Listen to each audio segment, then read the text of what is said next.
Bom, estamos de volta no nosso último bloco da entrevista hoje, né, com os candidatos do MDB, Dr. Luiz Ribeiro e Igor Fará, que estão comigo aqui nos estúdios, falando sobre seus projetos de campanha, sobre as suas proposições para a cidade nesta eleição suplementar que teremos no próximo dia 3. Né? Lembrando que neste último bloco nós temos, além dos 15 minutos, né, que são dados aos candidatos para falar sobre os temas escolhidos, temos mais 3 minutos, são dados depois para as considerações finais, né, os pedidos, as proposições pessoais dos candidatos. Né? Você também pode participar mandando a sua mensagem pelas nossas redes sociais.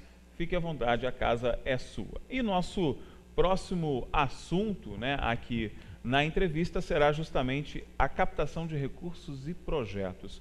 E eu começo perguntando ao Dr. Luiz Ribeiro, o senhor falou que a cidade está com muita dificuldade. A captação de recursos e projetos pode ser uma dessas soluções para resolver esses problemas? Anderson, você sabe, eu fui deputado federal.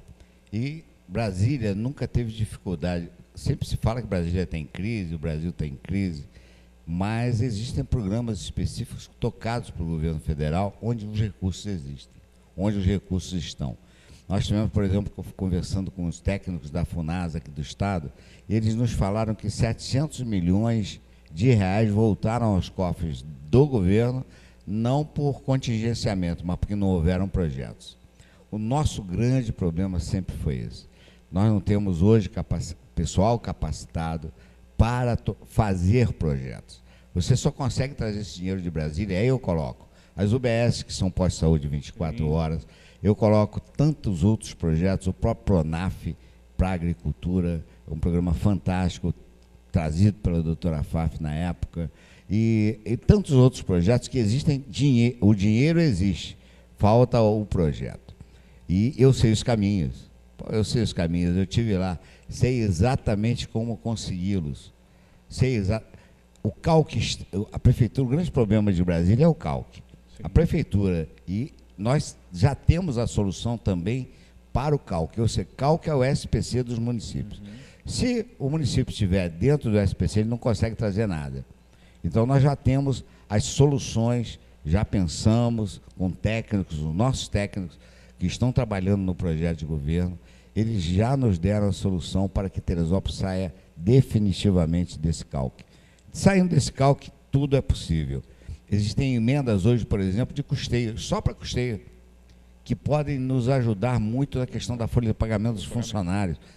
Eu quero mandar um abraço para os funcionários, quero aproveitar, abrir esse parênteses, mandar um abraço para os funcionários, essa classe sofrida, essa classe que foi perseguida, massacrada pelo último governo, mas que com certeza vai viver momentos que vão ser valorizados, porque nós vamos capacitá-los também, nós vamos motivar o servidor público. Um servidor público motivado é a cara do prefeito, e o prefeito vai estar super motivado, vai estar super feliz, vai estar super, sabe, com aquela vontade realmente de fazer acontecer. Então, lá em Brasília tem esse aspecto, e isso eu sei. E outra coisa, o segundo, terceiro, quarto escalão de Brasília nunca muda, porque são técnicos antigos, técnicos que mantêm os ministérios funcionando. E eu os conheço todos. Sabe como é que eu fazia? Para que eu fosse reconhecido, eu levava uma camisa do Botafogo e uma caixa de bombom. Na hora que eu dava a camisa do Botafogo, a pessoa, Botafogo? Eu não sou o Botafogo, mas está aqui a caixa de bombom. Esse é marketing. Marketing. Então as pessoas até hoje lembram desse aspecto nosso. Então lá existe. Fora isso, os deputados do Estado do Rio, eles estão prontos a ajudar uma cidade como Teresópolis. Quem não gostaria de ajudar uma cidade como deputado, gostaria de...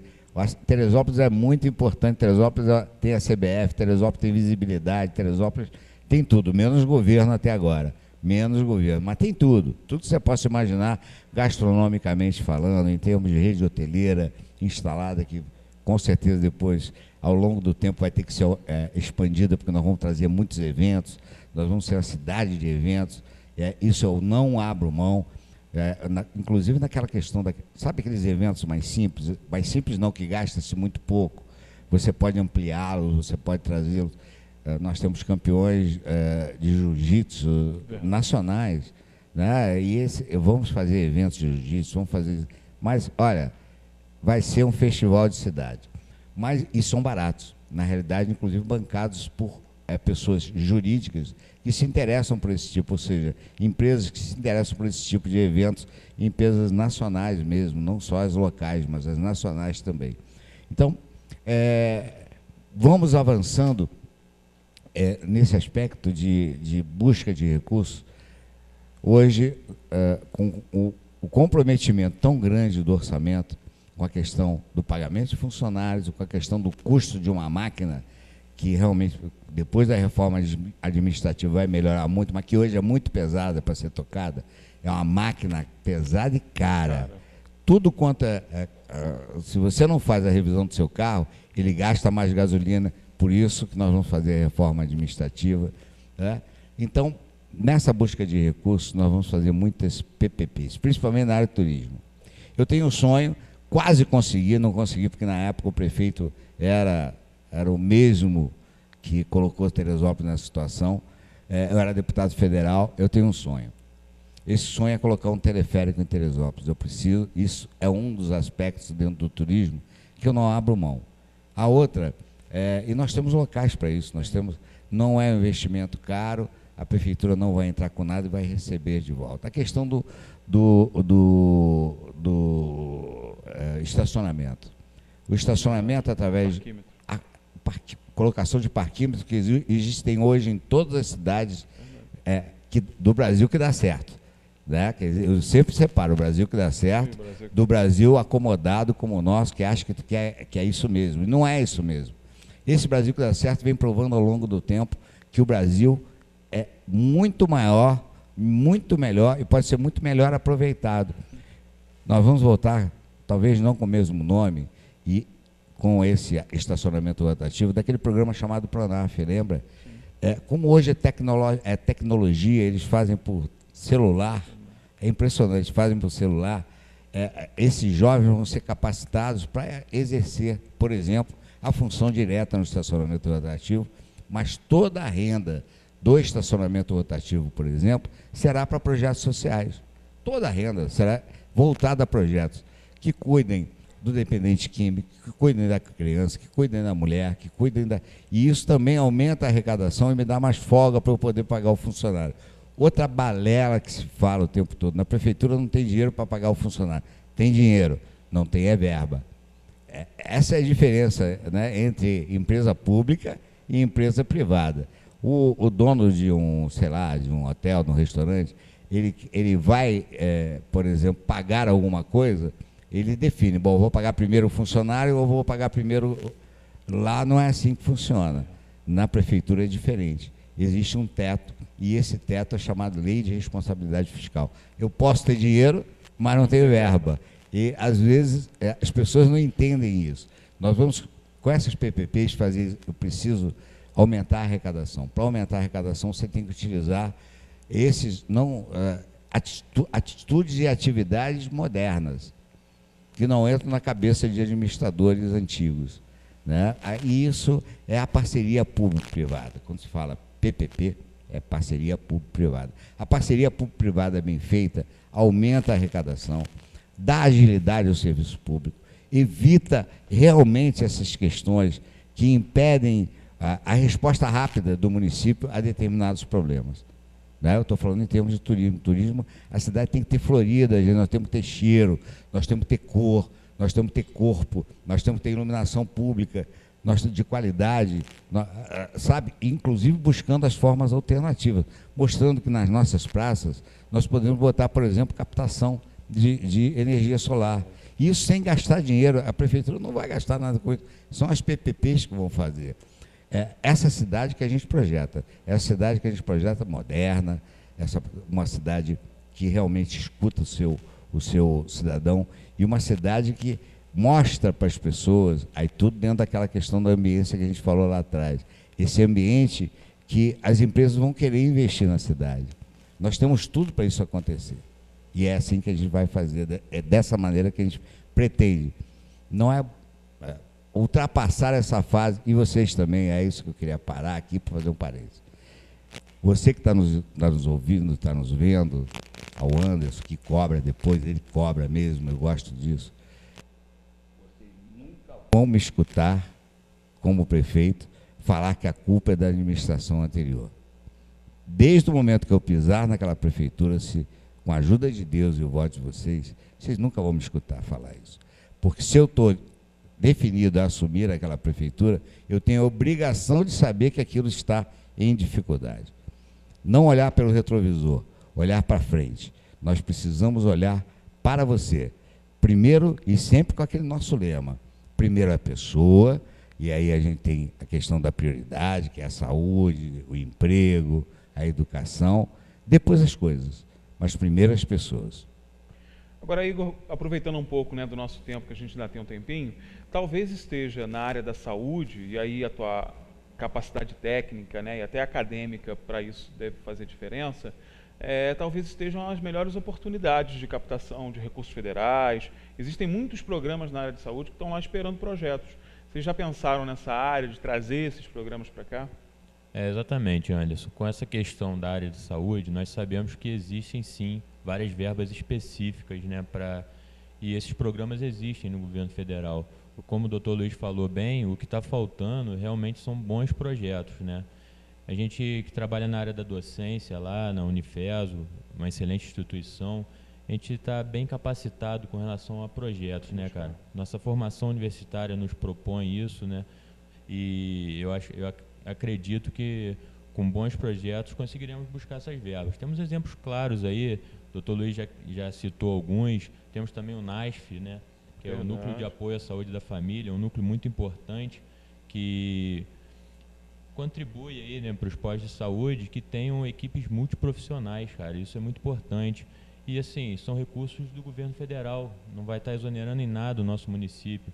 O que está faltando exatamente são bons projetos, pessoas capacitadas que possam ir buscar essas verbas, né?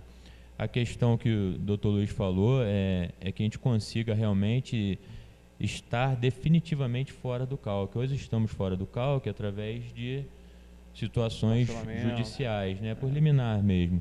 Mas temos que estar fora do CALC definitivamente para conseguir realmente buscar esses recursos que existem e que vão beneficiar muito o nosso município, entendeu? É ter tranquilidade para buscar esses recursos. Quando a gente coloca a FUNASA é o Fundo Nacional de Saúde. Né, que eu coloquei no início, ela prevê recursos para custeio, para construção, para ampliação.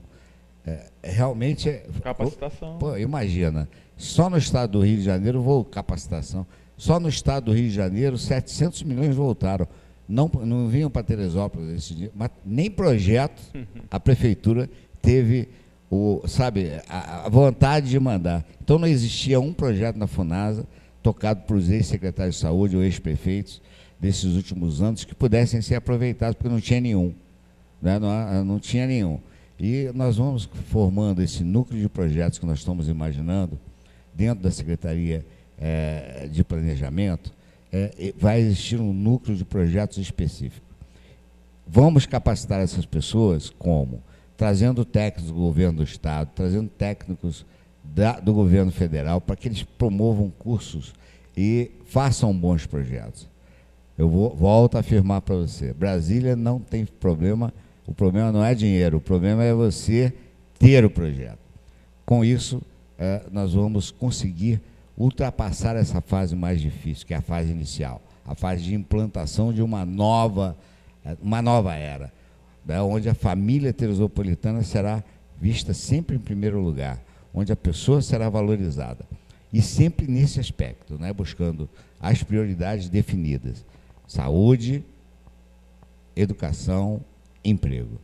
Essas são as nossas prioridades, sempre com total transparência, que é outra coisa que a sociedade clama, né, Anderson? Transparência. Não vou dizer para você que vai acontecer, eu não posso falar isso, mas a prefeitura tem que estar informatizada, a prefeitura tem que estar conversando setor com setor, porque não adianta só informatizar um, não o outro, e depois, quando informatizar os dois, eles não conversarem. Precisa, porque eu quero, rapaz, eu sonho com isso, é um sonho por enquanto, mas que eu tenho certeza que é possível, até porque eu sei onde está o dinheiro lá em Brasília para isso, para cada fase desse projeto. Chegar o Anderson aqui, quando estiver falando com vocês no seu programa diário, abrir um aplicativo que você vai ter em casa também, saber quanto a prefeitura arrecadou naquele dia, quanto a prefeitura gastou naquele dia, qual a secretaria que mais gastou e onde gastou. Esse é o nosso grande... Nós vamos perseguir esse objetivo até alcançar, porque é um sonho meu. Eu preciso que o consumidor, que deixe de ser contribuinte para ser consumidor, acompanhe comigo todas as fases do que acontece com o seu dinheiro, aquele dinheiro que você vai lá pagar seu imposto. Isso é um sonho, mas é um sonho possível, um sonho que pode acontecer. É um sonho realizável, né? Bom, doutor Luiz Ribeiro, a boa notícia é que temos uma prorrogação de prazo, né? Temos mais 3 minutos para falar. Aê, Anderson! Bom, aproveitando, né? Eu sei que o senhor teria esses 3 minutos a mais aí, né? Para falar do assunto que o senhor quiser, mas a gente está com um problema à frente, que é a questão, né, de uma possível abstenção muito grande nas urnas, né? Eu queria tocar nesse assunto, foi muito bom. Pudesse falar para essas pessoas, né, nesse tempo. Eu só vou falar a vocês uma coisa, e é importante que vocês saibam.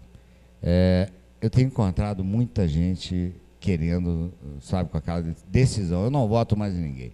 Já votei fulano, já votei esse cano, nada mudou. Mas nós sabemos que o brasileiro não desiste nunca, primeira coisa.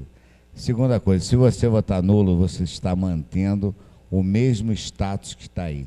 Você corre esse risco, você vai estar sempre votando no pior candidato, que é o voto nulo ou a abstenção. Esse é o pior candidato. Torço muito, e é que eu faço, quero tornar público, torço muito que os candidatos, por exemplo, que agora tiveram seu indeferimento na justiça, consigam ultrapassar essa fase e sejam candidatos também. Porque eu acho que quanto mais candidatos, mais ideias são colocadas, mais vertentes são colocadas, mais cada um propondo a diferente forma de ver e governar. Então, eu torço muito para que eles consigam realmente serem candidatos. E, por outro lado, você que quer votar, você vai ter mais opções também. Você vai ter outros nomes para poder... O importante é não votar no pior. O pior é o voto nulo e branco. Esse voto faz mal, não a mim, como político ou como candidato, faz mal à sua cidade, faz mal a você, faz mal à sua família, faz mal à pessoa que está hoje na UPA sofrendo, porque realmente vai continuar da mesma maneira, faz mal àquelas pessoas que não têm condições de ter remédio, faz mal àquelas condições, a questão de pagar uma passagem de ônibus de R$4 que tem que ser revista imediatamente, isso é importante. Faz mal, quando você vota nulo e branco, a não volta daqueles 300 empregos que nós perdemos de trocadores de ônibus, que foi talvez uma grande maldade do governo anterior. Isso, quando você está votando branco ou nulo, você está dizendo, está aceitando toda essa situação, está dizendo que é assim mesmo, está dizendo que seu ônibus tem mais que aumentar mesmo, está dizendo que emprego tem que ir embora ao invés de vir. É isso que você está dizendo quando você está votando nulo e branco. Eu queria alertar a você, queria alertar mesmo, porque talvez seja a pior forma de você estar ajudando e colaborando com a sua cidade. Por outro lado, eu venho pedir o voto hoje a você, lógico, o voto da família teresopolitana. A família teresopolitana, ela é fundamental para mim. Eu nasci em Teresópolis, fui criado em Teresópolis, tenho 4 filhos médicos, tenho um amor absurdo por essa cidade, absoluto, é a cidade mais linda do Brasil, gente, a cidade mais importante do Brasil, acreditem nisso, eu acredito, eu amo essa cidade. Mas para amar essa cidade, eu tenho que amar a família teresopolitana, porque ela que criou tudo isso. Ela criou todo esse ambiente onde nós vivemos. A cidade é segura pela atividade da segurança pública, mas pelas famílias, pela forma com que a família teresopolitana trata seus filhos. Daí essa sensação, não, essa segurança de estarmos aqui. Daí essa vontade de sermos prefeito, do Igor ser prefeito, família dele daqui toda, praticamente toda daqui também, essa vontade de estar aqui, estar ao seu lado, te escutando, falando com você todos os dias, é que me moveu e move essa vontade que temos de ser candidato a prefeito. Bom, Muito obrigado, doutor Luiz Ribeiro, deu um tempinho a mais, tá vendo? O doutor Luiz Ribeiro reclamou aqui do tempo. Agradecendo também a direção do MDB, né, que aceitou o nosso convite, agradecendo ao doutor Luiz Ribeiro, também ao Igor Faraco por ter participado aqui. Muito obrigado aos candidatos, boa sorte, né, no próximo dia 3. E você que está em casa e nos acompanhou até agora, muito obrigado também pela sua audiência. Lembrando que amanhã, na nossa edição impressa, você acompanha a cobertura completa da entrevista aqui comigo, né? Nós vamos fazer aquela matéria especial que você já está acostumado. E também, lá no nosso canal do YouTube, você se inscreve, participa e tem acesso a todas as candidaturas, todas as entrevistas. Pode rever a hora que você quiser, fazendo anotações e cobrando depois dos candidatos, tá? Muito obrigado pela sua audiência, uma excelente quinta-feira para todos. E amanhã a gente está de volta, se Deus quiser. Até lá.